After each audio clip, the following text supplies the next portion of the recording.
We'll go briefly through this list of forms of airport ownership, pausing to spend more time on those forms of ownership that are more popular today or more popular in our country, or maybe a bit more confusing.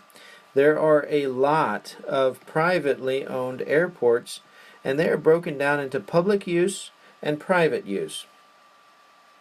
So they're both privately owned, but they're broken down into private use and public use. Private use, by far the greatest number, is an airport that you need the owner's permission to land at. Public use, by contrast, are those privately owned airports that are open to the public.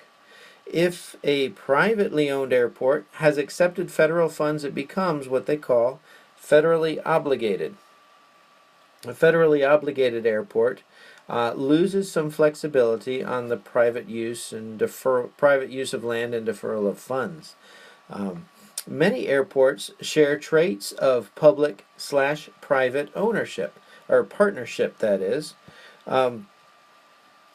Either a privately owned airport might accept federal funds, or a publicly owned airport might hire a private firm to run the operation, run ground handling, run concessions, manage the airport. So there are various different ways that public and private functions might go hand in hand or might partner up in order to create a public-private partnership.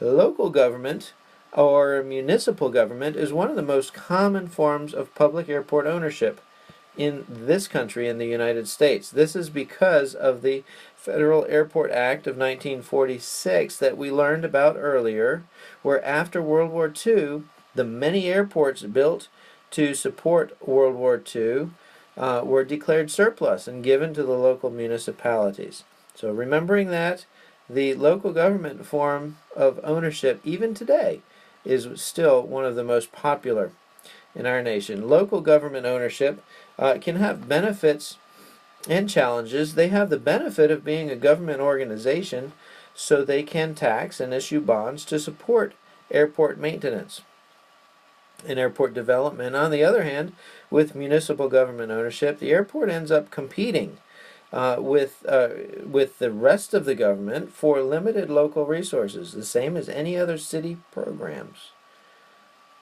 State government ownership of airports is found within the United States, but it's rare. There are some of the same pros and cons with state government ownership as there are with local government ownership.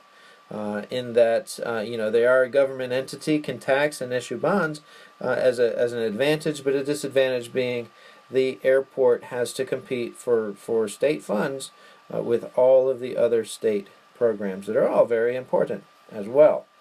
So there's that competition.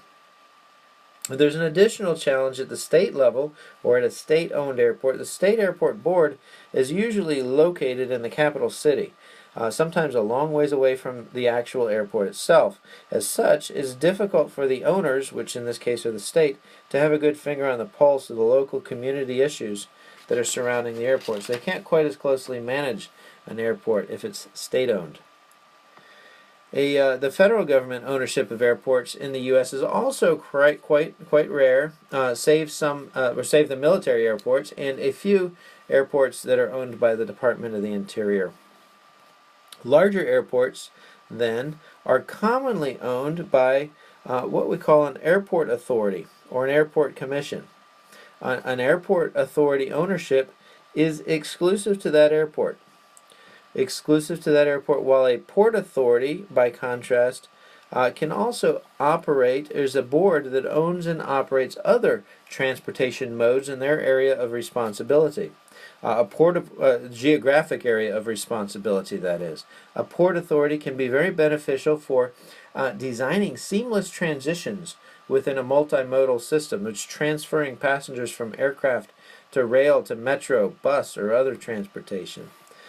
Port authorities, get this, they appoint a board of members who serve generally without pay for a term of about 6 years. There are many advantages to airport or port authority ownership of airports, and that explains, I think, why that method of ownership is becoming more popular, especially for the larger airports. Airport boards can acquire land, borrow money for less by issuing bonds, and they're exempt from paying taxes. And furthermore, other benefits, while the goal of airport ownership is self-sufficiency, a port authority that's over a commercial airport, as well as other modes of transportation, has a multitude of ways in which to collect user fees. And those user fees all contribute. They go back into the transportation modes, be it the airport and the railways, the metros, the roadways. Those user fees that are collected contribute to the goal of self-sufficiency for the modal transportation system. There is, then, a wide array of options for airport ownership with benefits and challenges to each, but this video is just a brief overview of those options, focusing in on a couple of the more popular ones.